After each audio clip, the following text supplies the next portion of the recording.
All right, let's continue on. In the video for example 3.4, we saw how to use a t-test to test the null hypothesis that a single slope coefficient in a multiple regression model is equal to 0. In this video, we continue looking at this question, but we use a different procedure for performing the test, a procedure called the extra sum of squares method.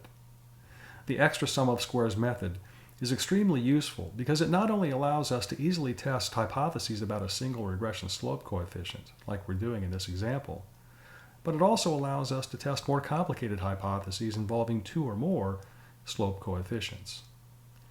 In this video, we'll use SAS Analytics Pro, and I will show you how to implement the extra sum of squares method using PROC IML, the interactive matrix language, as well as the REG procedure. So let's jump in. All right, let's look at example 3.5, the delivery time data set. In example 3.4, we use the t-test to test whether there is sufficient evidence in the data to conclude that beta 2 is different than 0.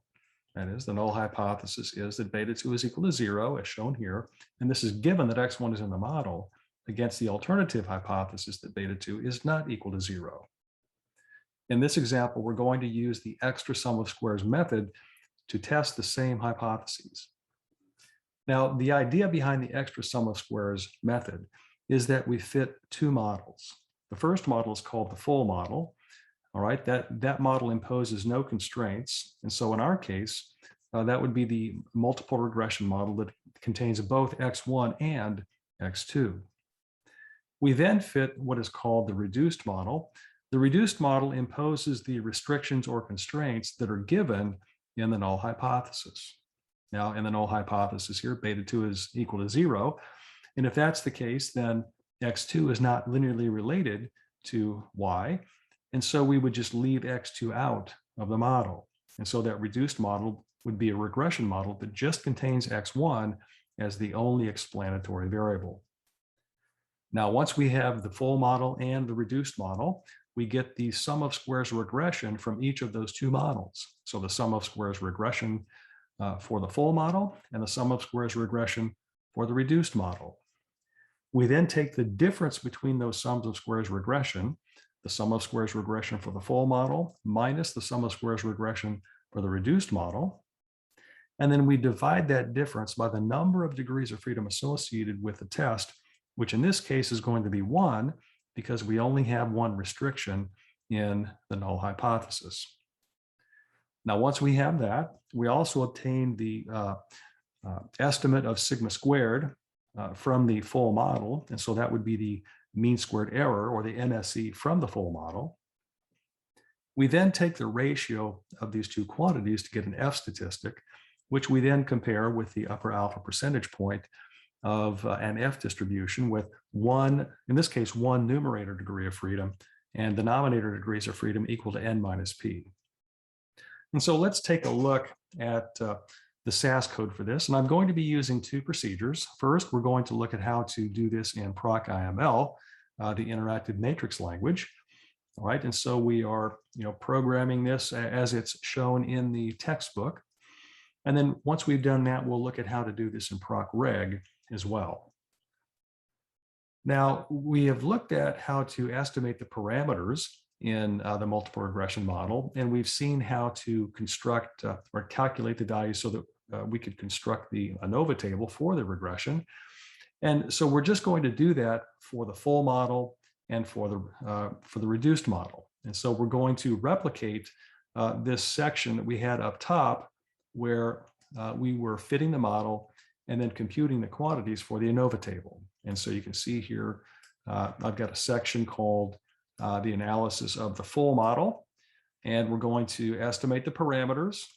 All right, and we'll calculate these various matrices that are required for that, x prime x here, and then we'll calculate the inverse of x prime x, x prime y, and so forth.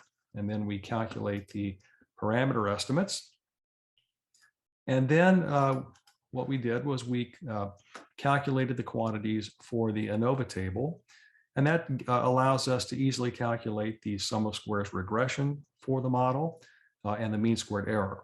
All right, and so you can see here that we first calculate the total sum of squares based on the model or for the response. And then we calculate the sum of squares error for this particular model. And then once we have those two, we can calculate the sum of squares regression by subtraction.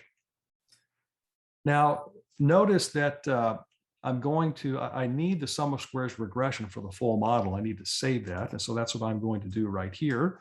And I'm just going to call that variable that I'm saving that in SSR underscore full. So we'll keep our eyes out for that later on in the program. I also need to keep track of, count the, or determine or save the number of degrees of freedom for the full model. And so that's what I'm doing here. I'm going to call that variable dfreg full, right? So I'm just saving that because I'll use that later. And I also need the sum of squares error, the degrees of freedom associated with the mean squared error from the full model. And so I'm going to save that. So I use those values later on. Okay, then we can scroll on down, and we are then going to construct the reduced model and then perform the analysis based on that reduced model. Now, think about what the design matrix looks like. It's got 3 columns. The first column is a column of 1s. The second column corresponds to x1, and then the third column corresponds to x2. And so what I want to do, I want to get rid of that third column. I want to get rid of that third column that corresponds to x2. And the easiest way to do this is to construct a 3x2 matrix. I'm going to call it B here, all right, which has an identity matrix in the first 2 rows, and then the third row is equal to 0. And I'm going to post multiply that matrix against the original design matrix X. All right, but so I don't have to change the labeling of the design matrix in my subsequent code. All right, what I'm going to do is I'm going to save the original X matrix in a variable called xsave, and then I'm going to multiply, post multiply that xsave matrix by this B matrix. Okay, and then I'm going to save that as the design matrix X. And so then I don't have to, I can just copy and paste the code from above down into this section, and it'll calculate the parameter estimates and the quantities for the ANOVA table for the reduced model without having to change anything else. So it's a little bit of a savings there. Now I am going to print out that new design matrix for the reduced model just so that we can see it in the output. And then everything else stays the same here because again, we're just calculating the parameter estimates. Let me see if I can scroll down here, if this thing will behave a little bit. Let's see, there we go. Okay, so we estimate the model parameters and so forth. And so we, again, using the reduced design matrix, we calculate x prime x, the inverse of x prime x. We calculate x prime y, again, using the reduced matrix. And then we calculate the parameter estimates. All right, so continuing on. Well, by the way, I also need to show you that, again, I'm saving the sum of squares regression from the reduced model. And so I will call that sum of squares regression SSR underscore red. We also need to save the degrees of freedom associated with the model for the reduced model. So I'm going to save that in a variable called df underscore reg underscore red. And then I need to, well, I guess I'm not going to use it. I do save the mean square for the reduced model, but I'm not going to, I don't think I'm going to use that down here. So let's take a look. All right, so once we have these quantities saved, okay, then I have this new section, this additional section. This is where we're going to perform the test based on the extra sum of squares method.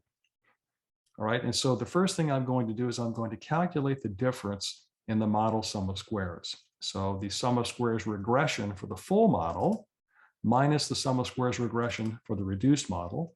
And I'll save that in a variable called SSR underscore diff. Then I'm going to calculate the number of degrees of freedom associated with this test. And that's just the number of degrees of freedom associated with the model for the full model, minus the number of degrees of freedom associated with the reduced model.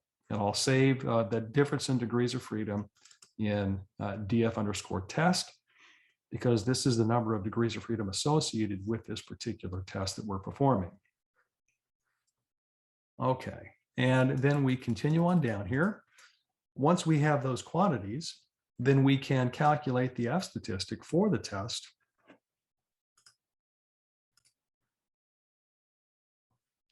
The numerator for this F statistic is equal to the difference in the regression sum of squares for the two models divided by the degrees of freedom for the test. The denominator is the mean squared error from the full model. Now I'm applying a format attribute to the F statistic so that we can see lots of decimal places. And then once we do that, we calculate the p-value, as we've seen in at least one other previous lecture video.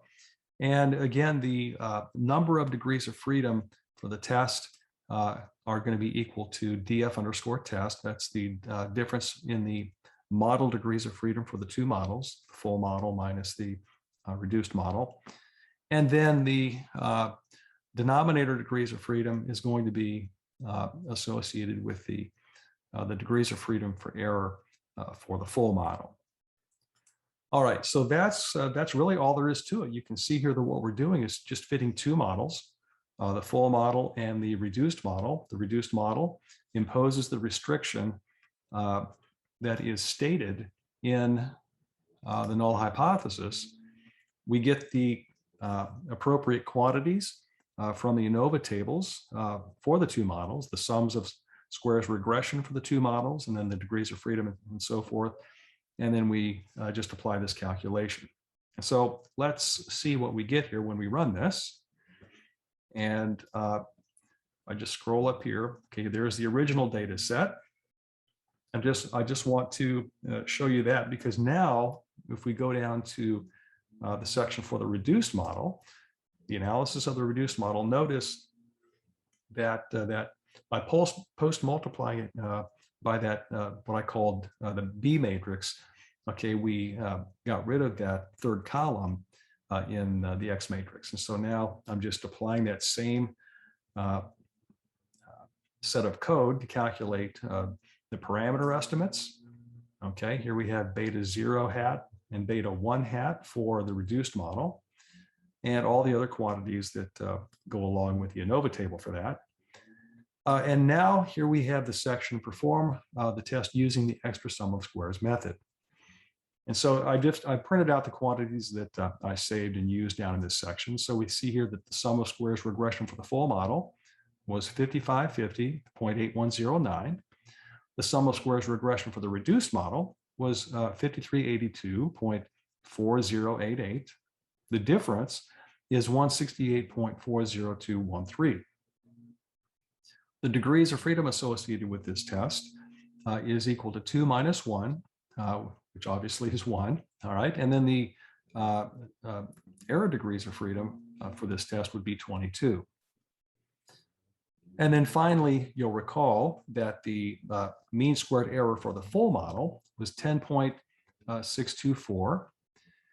All right, and so what we do then is we take this difference, the sum of squares, the difference in the sum of squares regressions, divide by the degrees of freedom for the test, and then we divide that result by the mean squared error for the full model, and we get the F statistic, which in this case is 15.851 approximately. And then the p-value for this test is 6.312 times 10 to the negative fourth. So that's fairly small. And so we can see that there's strong evidence against the null hypothesis that beta 2 is equal to 0, given that x1 is in the model. And if you happen to take notes, or maybe you remember the p-value that we got when we used the t-test to test this same hypothesis, you'll recall that you'll notice that we're getting the same exact value. So these are equivalent tests. All right, now let's look at how to do this in PROC REG. All right, and so again, the idea is that we fit two models. We fit a full model and we fit a reduced model. Now that's very easy to do with PROC REG. Here, let me show you.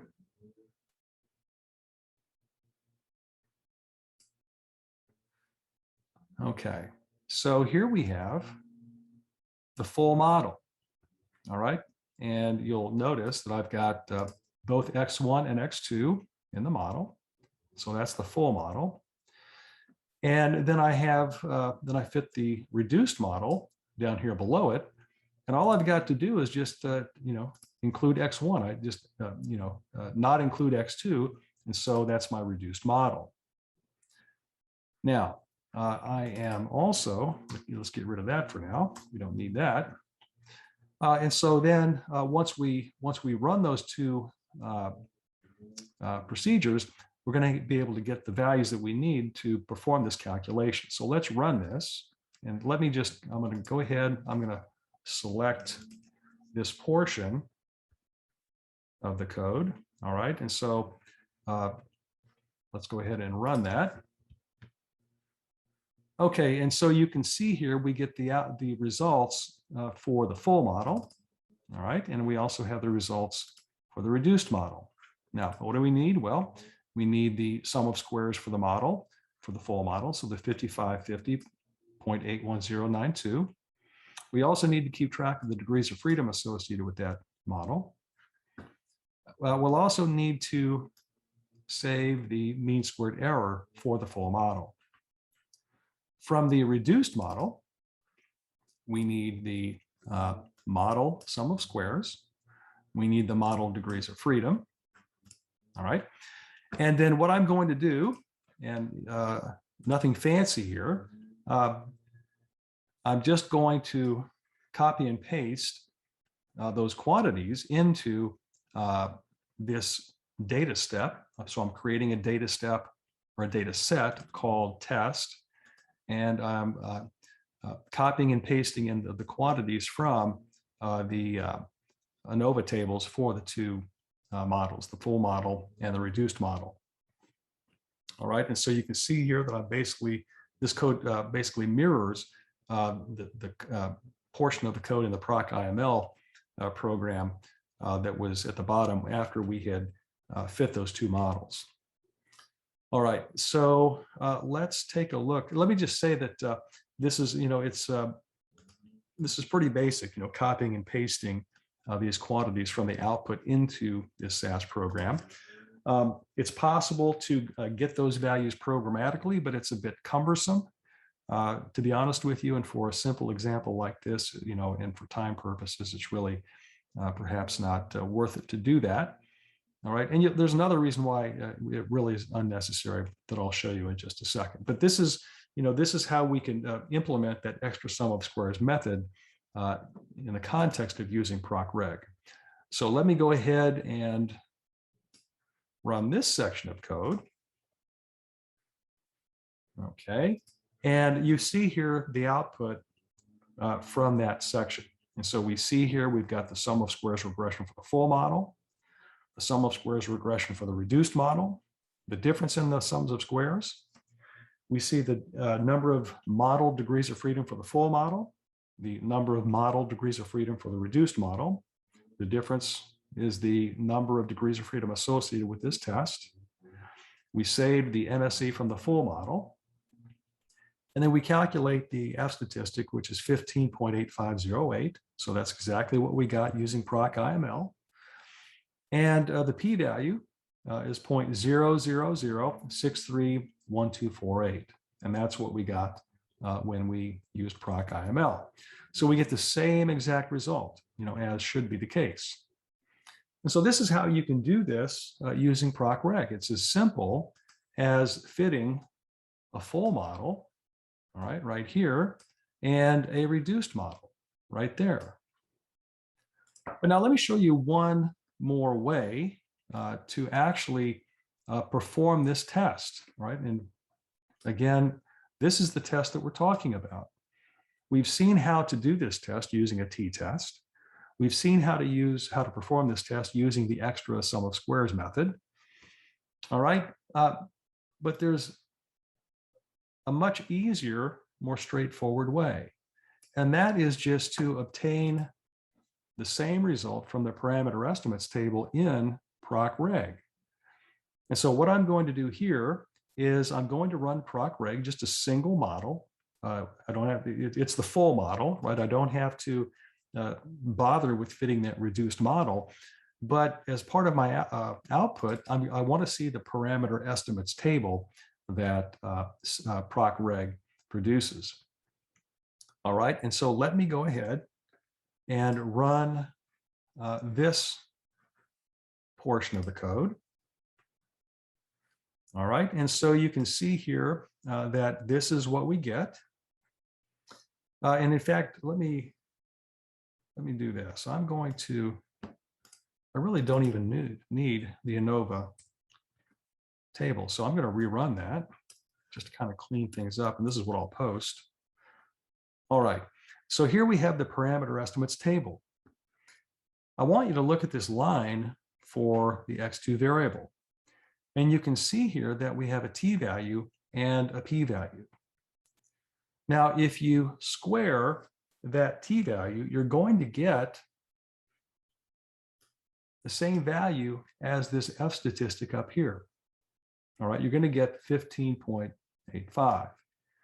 And notice that the p-value, which is listed here, it's rounded to 4 decimal places, 0.0006. It's the same as this p-value up here that we got using the extra sum of squares principle in PROC REG. And so the bottom line is that the tests that are being performed by the t-test, by the extra sum of squares principle, it's the same exact test that SAS is providing for us as part of this parameter estimates table. All right, and so anytime you do a regression and you look at the parameter estimates, the t-value and the p-value are testing hypotheses exactly like this. All right, they are testing the null hypothesis that particular that the slope coefficient for that particular variable is 0, given that all of the other variables are in the model, against the alternative hypothesis that slope coefficient is not 0. So that's how you can implement and perform the extra sum of squares method using PROC REG, PROC IML, but again, in a much more straightforward way, just using PROC REG and looking at the parameter estimates table. So now you know what hypotheses are being tested in that parameter estimates table. All right, and so, whenever you're using a statistical package, whether it's SAS or R or Stata or, any other package, there are typically going to be lots of p-values that are produced by the software and that show up in the output. And you need to know what those p-values represent, what hypotheses are being tested. And so now you know what these p-values are testing in this parameter estimates table in SAS PROC REG.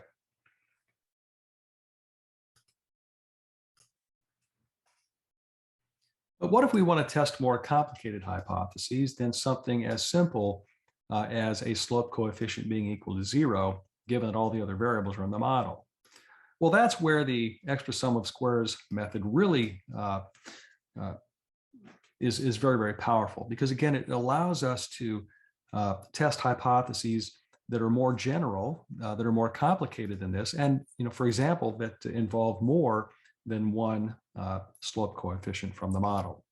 And so we're going to look at yet another way to perform this kind of a test. using PROC REG that implements something that is at least equivalent to the extra sum of squares method, but it's much easier to carry out than trying to program our own in PROC IML. But we're going to see that in a different lecture video. So I'll see you at that point.